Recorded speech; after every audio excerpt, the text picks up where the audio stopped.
केंद्रीय वित्त मंत्री निर्मला सीतारमण का एक वीडियो सोशल मीडिया पर तेजी से वायरल हो रहा है। इस वीडियो में केंद्रीय वित्त मंत्री निर्मला सीतारमण एक अलग और बेहद खास अंदाज में नजर आई। ये वीडियो जयपुर का है। जयपुर दौरे के दौरान वित्त मंत्री एक स्थानीय चाय स्टॉल पर पहुंची और वहां रुककर उन्होंने चाय की चुस्की ली। इस दौरान निर्मला सीतारमण ने चाय स्टॉल के मालिक और वहाँ काम करने वाले कर्मचारियों से बातचीत भी की। उन्होंने उनका हालचाल जाना और रोजमर्रा के कामकाज के बारे में जानकारी भी ली। खास बात ये रही कि चाय पीने के बाद वित्त मंत्री ने डिजिटल पेमेंट का भी इस्तेमाल किया। उन्होंने यूपीआई के जरिए चाय का भुगतान किया। इस दौरान वहां मौजूद लोगों ने भी वित्त मंत्री के सहज अंदाज को देखा। स्थानीय चाय स्टॉल पर वित्त मंत्री का रुकना और आम लोगों के साथ इस तरीके से बातचीत करना चर्चा का विषय बन गया है। अक्सर सरकारी कार्यक्रमों और आधिकारिक बैठकों में नजर आने वाली वित्त मंत्री यहाँ बिल्कुल अलग अंदाज में दिखाई दी। यूपीआई के जरिए भुगतान करना भी डिजिटल इंडिया और कैशलेस पेमेंट को बढ़ावा देने की दिशा में एक सामान्य लेकिन खास तस्वीर के तौर पर देखा गया। भारत में छोटे दुकानदारों और स्थानीय कारोबारियों के बीच यूपीआई पेमेंट का इस्तेमाल लगातार बढ़ रहा है। जयपुर में चाय की चुस्की के साथ वित्त मंत्री ने स्थानीय लोगों से संवाद किया और उनके अनुभवों को जाना। इस दौरान माहौल काफी ज्यादा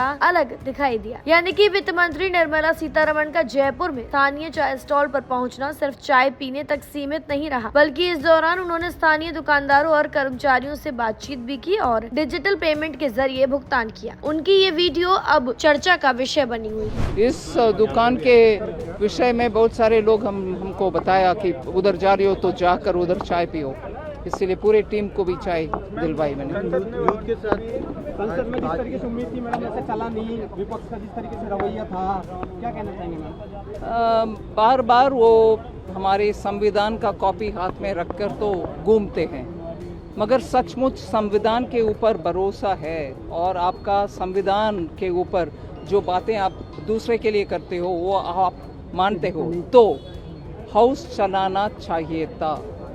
ठीक है, आपके मांग था और उस मांग को तो होम मिनिस्टर साहब खुद सामने आकर के बोल दिए कि मैं आऊँगा, मैं पूरे उस डिस्कशन में भाग लूँगा और जवाब भी दूँगा।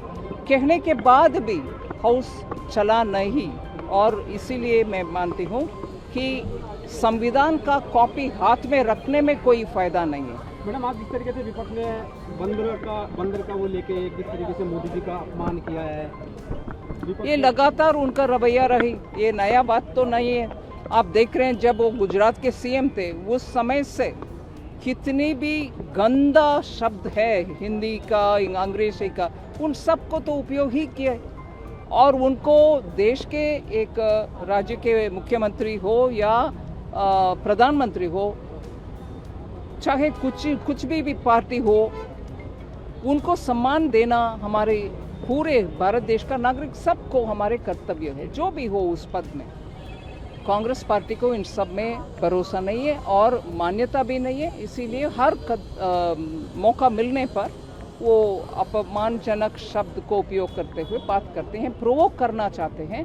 उनको ये सब अच्छा लग रहा है, मगर इससे उनका पार्टी का ऑपोजिशन के स्थान में जब बैठ रहे हैं, देश का युवा देख रहे हैं कि ऑपोजिशन में रहते हुए ये कौन लोग हैं भाई, देश के लिए इतना अपमानजनक कर रहे हैं और नुकसान पहुंचा रहे हैं। हाउस नहीं चलाना देश का नुकसान है। मैं सिर्फ पैसा की बात नहीं कर रही हूँ, कितने इम्पोर्टेंट इश्यूज हैं उसके ऊपर बात करना आवश्यक नहीं है। ये क्या तरीका है? कांग्रेस पार्टी का रवैया